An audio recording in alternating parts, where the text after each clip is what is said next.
Nous sommes le mardi 2 décembre et le JTL commence tout de suite.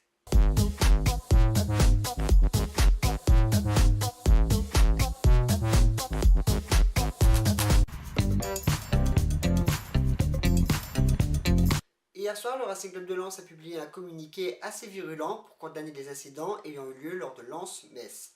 Pour rappel, les Red Tigers avaient interrompu quelques secondes la rencontre en lançant des fumigènes sur le terrain pour montrer leur mécontentement vis-à-vis de la situation du club artésien. Dans ce communiqué, le club indique que le comportement de pseudo-supporters présents samedi soir à Amiens, avec pour objectif de faire arrêter la rencontre par jet de fumigène et l'envahissement de terrain, aurait pu avoir des conséquences dramatiques. Match perdu 3-0, retrait de points, match à huis clos. Dans notre situation difficile, cela s'apparenterait à un chaos irrémédiable, et certainement au bout du compte, à un dépôt de bilan. A la suite du communiqué, les réactions de supporters n'ont pas tardé sur les réseaux sociaux. Beaucoup d'entre eux reprochant au club de mettre un hypothétique dépôt de bilan sur le dos des supporters sang et or. Aujourd'hui, les Red Tigers ont également publié un communiqué pour répondre à celui du club. Le groupe de supporters affirme être consterné par de telles affirmations et s'en prennent notamment à Gervais Martel, affirmant que la situation économique du club est uniquement due à des années d'incompétence et de résultats décevants.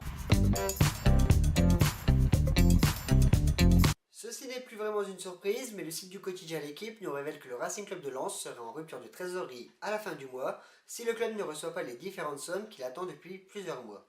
Sans ces 16,5 millions d'euros, le club ne pourrait plus assumer son train de vie actuel, ni combler son déficit structurel, ce qui entraînerait une cessation de paiement du club sang et or.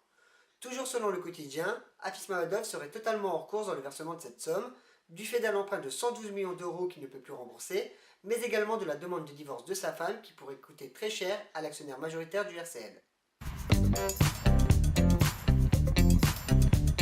C'est Frank Schneider qui arbitrera la rencontre de ce soir à Monaco. L'Alsacien de 35 ans a arbitré 6 rencontres de Ligue 1 cette saison pour 16 cartons jaunes et aucune expulsion.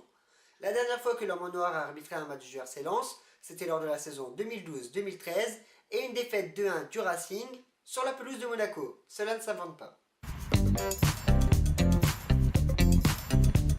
Le feuilleton Ali Matlouti continue. L'ancien attaquant du RC Lens, désormais à Fréjus Saint-Raphaël, souhaite quitter le club de CFA depuis plusieurs mois.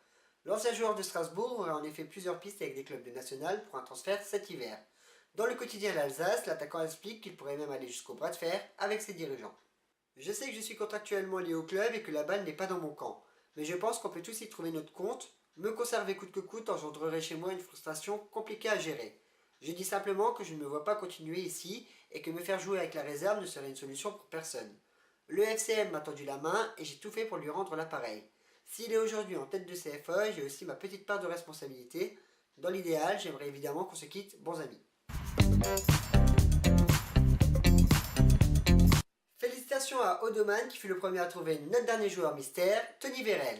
Aujourd'hui, un nouveau joueur, c'est parti. Je vous rappelle que pour jouer, c'est très simple, la page Facebook, le JTL en soi, le compte Twitter, @le JTL, ou via les commentaires YouTube. Merci d'avoir suivi cette nouvelle édition de JTL en partenariat avec Lensois.com. N'hésitez pas à partager la vidéo sur les réseaux sociaux, on compte sur vous.